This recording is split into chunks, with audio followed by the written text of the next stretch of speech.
Путя бігав, Путя спав, Путя в коменьку упав. З надією на найкраще для України розкажу, що там на болотах. З вами Кучерявий, і це новий випуск. Не йметься росіянам за кордоном. Вони велично боронять ненависть усього світу до всього руського. Як ті крисенята. То тихенько вночі нароблять шкоди, то залізуть до себе в авто. І от у Франції один росіянин думав і придумав, як помститися Україні.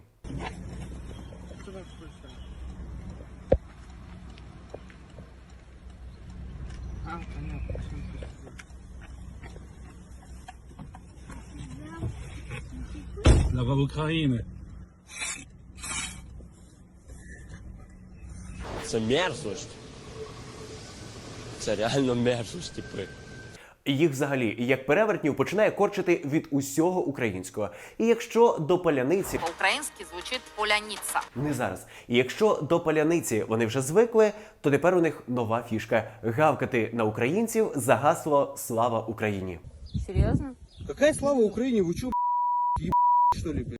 Хотите слава немцам кричать, блядь? Ага, хорошо, Ну. я поняла вас. Да? А вы откуда? Откуда? С Германии? Я не хочу тут слышать какую-то славу Украине. Я вам кричу слава России. Я кричу слава России. І допоки цей русський у Німеччині ніяк не може визначитися зі своєю національністю, жителька Молдови, вся в сльозах і шмарклях, вивалила наболіле аудиторії. Те, кто живут в России, они даже не понимают, каково это жить в другой стране. Быть русским и жить в другой стране. Легко сказать, бери чемодан, езжай в Россию, там и живи, ты же русский, там и живи.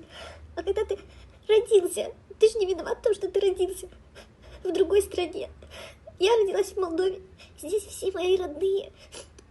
Моя сестра, родители, муж, родители, тети, дяди, друзья, все здесь. І яка цікава логіка. У неї в Молдові діди, баби, батьки, родичі, друзі, але вона при цьому русская. Ну, я русскоязычная, челюсть у меня. Я не заговорю колды-молды вот это. І тут вже справа не в щелепі. Тут хвороба зачепила голову. І я так розумію, що це один із наших українських москітів вжалив її. Ви не знаєте? Тут Ерефія і Міноборони Ерефії поширюють стару історію в новій обгорці. Виявляється, Сполучені Штати Америки в Україні багато років розробляли спеціальних вірусних москітів. Сейчас я себя почищу, подождите. Я хапанула очень. Очень сильно хапанула. До слова, ті, хто розповідали про щелепу і родство з Московією, тепер записують відеозвернення до царя. Жінки із ЛДНР розповідають, що їхніх чоловіків взяли і не повернули. Здравствуйте, это жены мобилизованных, 121 полк, 2 батальон. Сейчас на данный момент мы не знаем, уже 4 месяца, где находятся наши мужья. То може це їх хороша Росія повезла на курорти? Тут нещодавно на Ерефії запустили бомбічну рекламу внутрішнього туризму. Якщо не хочете, щоб вам набридали біженці в Європі, їдьте в Анапу. Хто геєм в Європі стати не хоче, їде у Сочі. Молодці. Головне правильно подати інформацію. Не казати, що вас ніхто нікуди не випустить, а залякати геєм-бабайкою. Ну, у нас таких нету, у нас все нормальные ребята. А щоб росіянам хотілося залишатися на родині, їм роблять феєричні концерти.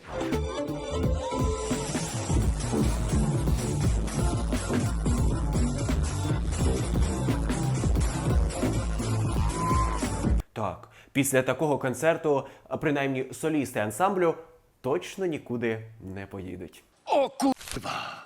Усе, що не робиться, усе веде до одного місця – лікарні. Одні дотанцювалися, інші довоювалися. Між іншим, росіянам нещодавно показали соколів росіянської армії. Тих, які вчасно накивали п'ятами з України. Вот это видео я снимаю в областной больнице. Вот это ребята боевые, которые получили ранения. Пацаны, держитесь. Живите мирно. Да. Никогда не вылезайте в это говно, потому что это говно. 100%, 100%. Украина, говно. Просто-напросто. Говно. Это мы понимаем, за что и воюем, чтобы не было той Украины, которая сейчас. Она должна быть наша Украина, без бандерщины, правильно? Ну, на. отец. Росія любить своїх солдат і намагається всіма можливими і неможливими методами відправити їх у найкращі місця. А ті, хто затрималися на цьому світі, мусять пройти курс добивання піснями. Головна співачка-добивачка Зара.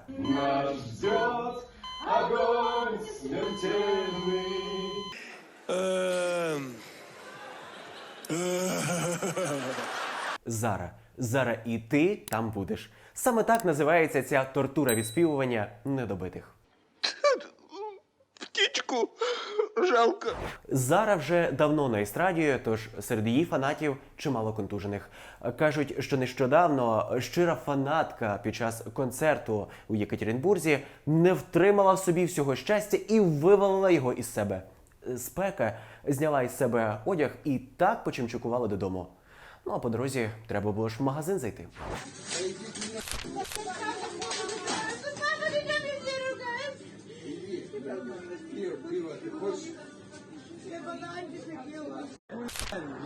Юля, вот такое у нас тут происходит.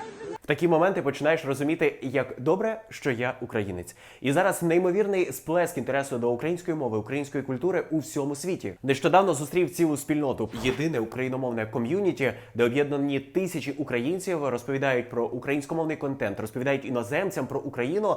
Щоб ви знайшлися із ними, залишу вам потім в описі лінк. Тому об'єднуйтеся для того, щоб творити Україну мрії. От як зараз ми об'єдналися навколо спільноти Кучерявий. Зупиняємося на цьому і рухаємося далі. Не, ну ты индеец, я балдю, бам-бам. Можете как? Ладно, не урчи. Я думав, що бачив багато. Різні прес-конференції, але щоб перед зустрічю із президентом усі журналісти в одній залі масово качали губи і розминали артикуляційний апарат. 10 минут до встречи с Путиным они решили устроить артикуляционную гимнастику, и выглядело это так. Губы в трубочку. Рот открыли. Ах. Вони язики розімнули, а в мене тільки одне запитання. Вони точно там з ним говорити збираються? Да так всегда было. Але цей тренд розминання підхопили усі наближені до Путі. І вже під час наступного інтерв'ю Лавров показав майстер-клас.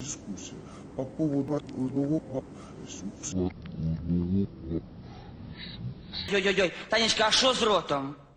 Тим часом російська порноакторка за важкими трудовими буднями не помітила нічого, що відбувалося у світі останні 8 років.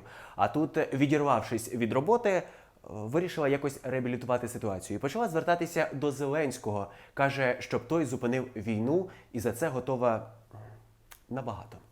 Мое обращение сейчас к Зеленскому. Зеленский, пожалуйста, брось оружие. Если ты это сделаешь, то я тебе дам. Потому что нет, не нужна эта никому. Просто нужно сдаться, чтобы не страдали, так сказать, и все. И получишь секс со мной. Видишь, у меня уже сосочки стоят. Подумай. Така собі пропозиція, як то кажуть, усі фломастери на колір різні, але таке. Взагалі у росіян нині увімкнувся давальний режим. І головний давальщик Лавров. Давать ли Украине там членство в члены? Я бы дал ей членство в члена, конечно, это точно совершенно. Як там каже наша легендарна українська бабуся? Боже, яке кончене! Саме так. Взагалі Лавров зрозумів, що його брідні вже ніхто не хоче слухати. Голос Африки должен быть услышан. Слава Україні, героям слава Путін, Росія Взагалі росіяни надто люблять політиків. І того вони в них такі баловані.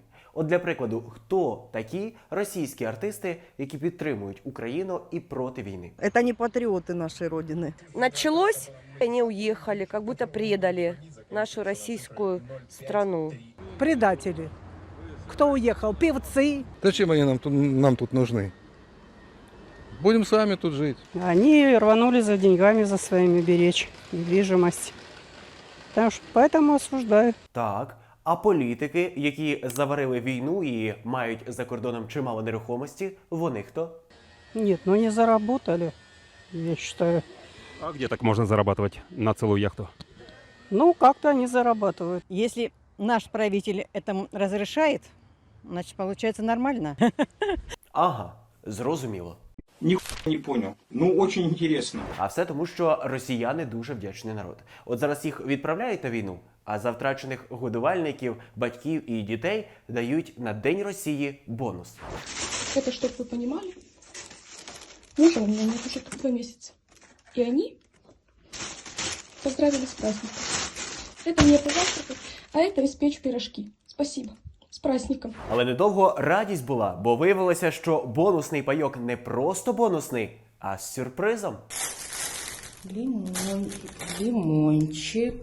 Боже, что это? Ой, вот это позаботились, мама. О-о-о, вот это подарочек. Але як казав ваш Путін, Ну, нравится, не нравится, терпи, моя красавица. ну подумаєш, пліснява, то благородна пліснява, а червачки? Ну так то ж каша із м'ясом, треба тільки заправити кропом. Ех, темрява. Страшно, очень страшно. Мы не знаем, что это такое. Если бы мы знали, что это такое, мы не знаем, что это такое. А щоб якось вибратися із цієї непросвітної темряви, росіяни 14 червня масово вдягнули червоні трусіля. І нікому про це не сказали, бо секрет. Девочки, все, кто завтра, 14 июня, в полнолуние, будет бросать трусы красные на люстру, на любовь или на деньги, пожалуйста, не забудьте, что сегодня их уже надо носить. Носим ровно сутки. Let's go! Кажуть, що хтось на Пірмі докидався трусілями, що вони з вікна вилетіли на смітник. Так місцеві градусні доходяги ледь носи за них не порозбивали.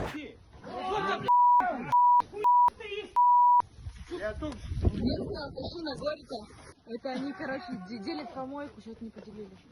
До речі, про вікна. У Красноярську комунальники кардинально вирішили боротися із противниками війни. Людям, які виставили плакати на підтримку України, зафарбували вікна. Бояться, бо Путін в комі чи не в комі, а докладуть і буде меру тя-тя. Отак, один раз Путін заткнув рота за спецоперацію. Эту нашу специальную военную операцию не надо ссылаться в данном случае, потому что у вас... Нет, вы это сделали, но этого не нужно делать, потому что... А тепер всі так наклали в штані, що не можуть нормально вимовити ці слова. Он мер Дальнегорска, наприклад. Знаем, что 24 февраля на территории Украины проводится специальная военная операция по денацификации. І пішла билина землями московськими. І досі люди думають, а скільки ж він те слово вимовляв? Минут 10-15, минут 5-10 пятого, 4-5. 10 пятого. І поки всі сміялися, що у Путіна є спеціальний помічник, що його кавелики з унітазу виловлює і зберігає в спеціальному боксі, виявляється, такий помічник потрібен чи не кожному меру. Ех, слабаки. Такого помічника ще кожному росіянину, бо виявляється, у них з цим проблеми. Мы скучали не только по Макдональдсу и фастфуду как таковому, но еще и по комфорту, который приносил в нашу жизнь. Ведь Макдональдс это еще были бесплатные и очень комфортные чистые туалеты, которых не хватает. І тільки Діанка Гурська продовжує радіти тому, що не може побачити увесь цей треш. За словами Собчак, вона щасливо їздить Росією і роздивляється її. Попри мою повагу до людей з інвалідністю, Діана Гурська сама нормально себе тролить. Ви ж пам'ятаєте?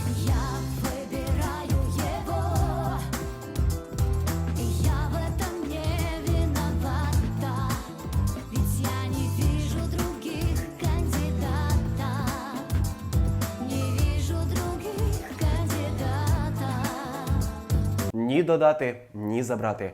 Суцільний руський стид оповиває душу від побаченого, але таке воно життя на болотах. Хочу подякувати першим спонсорам каналу, які підтримують фінансово створення українськомовного контенту. Дяка вам, що ви є. А якщо ви хочете теж долучитися і отримати бонуси від партнерів, вся інформація є в описі під цим відео. Дяка кожному, хто ставить вподобайки, пише коментарі та поширює це відео серед друзів. І не забувайте задонатити хоча б франка на фронт, щоб ЗСУ активніше вибивали русаків з України.